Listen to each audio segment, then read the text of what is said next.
G'day guys, welcome back to Off the Shelf. I'm Mickpone. And I'm Whipper. And we've got some awesome pickups to show you guys this week. Some new ones for our PS3, PS2 and original Xbox collections. So, gonna get straight into it and kick it off with a slapper on the PS3. Now, this one's not a huge title in Western countries, but it's actually a bit more of a hit in Japan. And that is BlazBlue. Calamity trigger. So I had a chance to check this one out, and it's I can't remember what the name of the style is, but it's that 2D 2.5D fighter. Yeah, 2.5D fighter. So the background's all 3D, but the fighters themselves are 2D. I thought that was quite interesting. Really different change of pace for these fighting games, and as a noob to fighting games, I was just button mashing away, but honestly, I was having a really good time. Didn't know who any of the characters were, had no idea what attacks were doing what, but I have to say, for about $20, this has a lot of value in it, and I was having a blast. Have you ever tried this series? I have, and BlazBlue is actually very, very popular in the esports scene, particularly amongst your big fighting tournaments. And I believe Calamity Trigger was the one that blew it up for the West. Yeah. Now there's just tons of the games out now. Oh yeah. And a really cool thing, which CEX did for us when I went to pick this up, they gave us the disc, and not only that, they also threw in the tutorial fighting guide. When fighting guides are on DVD. It's on a DVD of its own, which I thought was just wild, and I haven't looked at it, but yeah, not bad. I have to chuck it in an old player and see what it's all about. But I mean, who has a disc drive these days? When it comes to fighting games, Arc System Works have pretty much just got it down pat for 2.5D fighting game. Because think of all of the different properties they've done GameWorks for, particularly Dragon Ball Fighters. Yes, they have. They did do Dragon Ball Fighters, and that's been an absolute smash hit. But what else have you picked up this week? Well, one for the PS2 collection, and one that got me into tactical shooters in general, because as a kid I used to play first-person shooters, like the original Medal of Honor. But I decided to try this out. I wasn't expecting the tactical fun that is SOCOM US Navy SEALs. This is the first one in the series, and it uses a sense of, I want to use the term realism for back in the day, when it comes to tactics, terms, the weapons, having detailed intel so you know exactly what you're going up against. You even get maps of your mission, so you've got to study them and figure out where all the locations are. I see. You get to use, for the gameplay that we're showing here, it even pushes you to use the dark to your advantage to complete a mission without anybody knowing you're there. It's pretty awesome. I know I've checked out the ones on PSP, and those actually a lot of fun. And I've been interested to check out the ones on PS2 where it all kicked off. Now, the unique thing about the SOCOM series back then, and they bundled it with every release they ever had, was a headset that you could actually use to command your AI teammates. So it was even a little bit smart back then, as well as the multiplayer. Yeah, the multiplayer I've heard was awesome. What's actually cool about this copy is here inside a little catalog showing all the different net titles that are available. That's insane. Like, looking back, I guess, on the PS2 era, you know, online gaming was still in its infancy, and being able to see a lot of these games that supported it back then is just phenomenal. Back then when adapters were big bricks. Yeah, big chunky bricks. And I believe you can still emulate PS2 online using software like Excellent Cal or Excellent Car. I can't remember how it is, but I believe you can use that to tunnel into a server and play with other players still in 2020. Good to see there's still a homebrew community keeping that alive. It's pretty sweet. Now, what's next in your list? What's next? Oh, look, everyone knows this game, and it's one of those games where, you know, it's got 10 trillion entries in the series, and no one understands what the hell the story is about, but it's Kingdom Hearts. And look, I've already got this game on PS3 and PS4, and I like it. I love the Disney / sort of Final Fantasy crossover thing. It's pretty sweet. But look, not gonna lie, I only bought this purely because of the shiny cover. Because up there, I've got a shiny cover of Kingdom Hearts 2. And I thought, you know what, that's gonna match. But the fact it's a European release is slowly like digging away at my OCD. So I might or may not go crazy. But when I was checking this out on the PS3, it was horrendously stretched. Like, it wasn't even proper 4x3 or 16x9. I had black bars letterboxing at the top, and the game was like in this weird sort of stretched, 21x9 sort of ratio sort of thing. It looks weird. And look, if you want to play Kingdom Hearts, play it on the PS4 or the PS3. I mean, yes, the PS2 version is great and it still holds up today, but if you do want the definitive gameplay experience, play it on newer consoles. But look, it's still pretty fun. In the case of Shining, I like that. Though if you insist on the classic version, CRT TV. Yeah. Don't try it on a widescreen. Nah.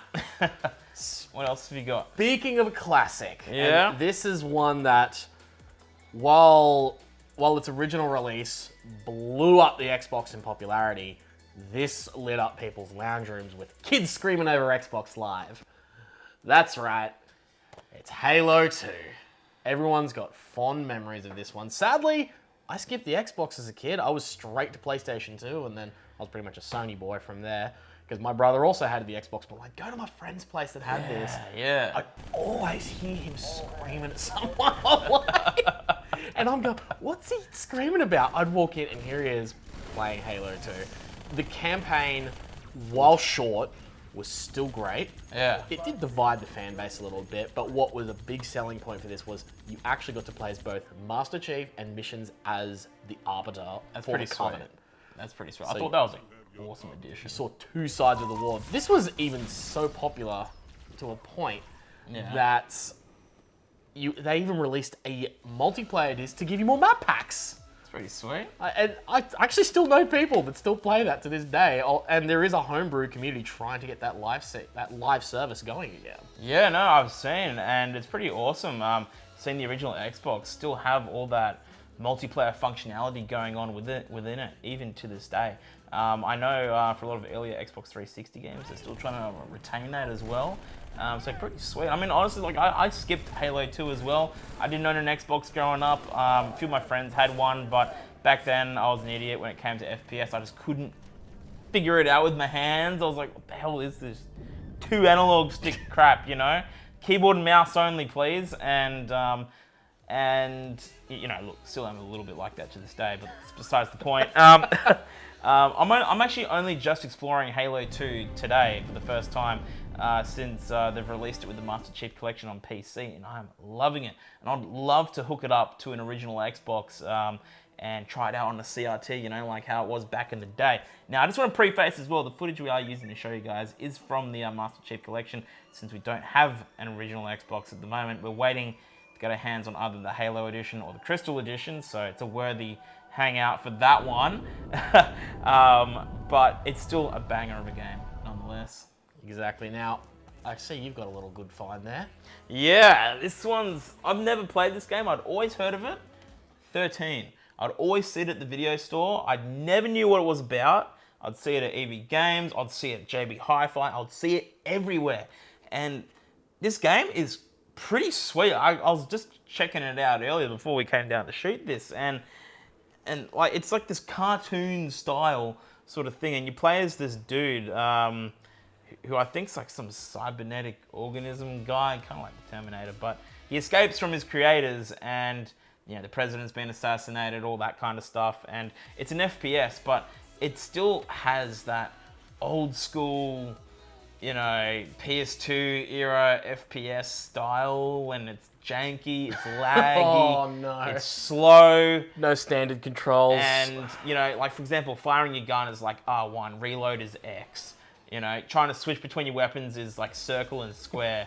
Like it's just a nightmare. It's a complete cluster, but still, I was having good fun with this, and the opening missions as well were pretty exhilarating. Like they were fun. Like it felt like a standard FPS from today, but although crappier controls and graphics haven't, dated too much. But we're hearing rumors that there might be a remaster of this coming out, so stay tuned. Maybe hopefully we might see something, perhaps. So yeah, 13. Plus, released by Ubisoft. I always skipped this one at the video store myself. I always wondered, what is that like? Though my dad hated M15 games. rip. But I always wanted to check it out, never had the Yeah. chance. And Yeah, nah. I was surprised to see it. Yeah, me too. Like, I didn't know Ubisoft did this game until recently. I was like, oh, damn, you know what? It's pretty sweet, and it's got 6v6 online play enabled, so Not who bad. knows, won't be able to find a game even today. All right, you got one more? All right, this one is much loved, and I think is one of the games that is screaming for a remake or remaster. Released back on the Xbox and PC back in the day, Star Wars Republic Commando. Thankfully, this was backwards compatible with my Xbox One X because this is an absolute gem to play. The starting level throws you into the middle of the Battle of Geonosis from Episode 2. And rather than just playing a regular grunt on the ground, you're the leader of a special squad of tactical commandos. And it does a heavy focus on squad-based gameplay. So when you're attacking and you get to an objective like a door you need to hack, you look at the objective and you press one button. He goes, open that door, and one of your guys has to go over and open the door, and it can take time. So you can get attacked, and you have to keep him cover. Right. You have to watch their health. So if you see they're running low on health, find a health station, tell them to go heal.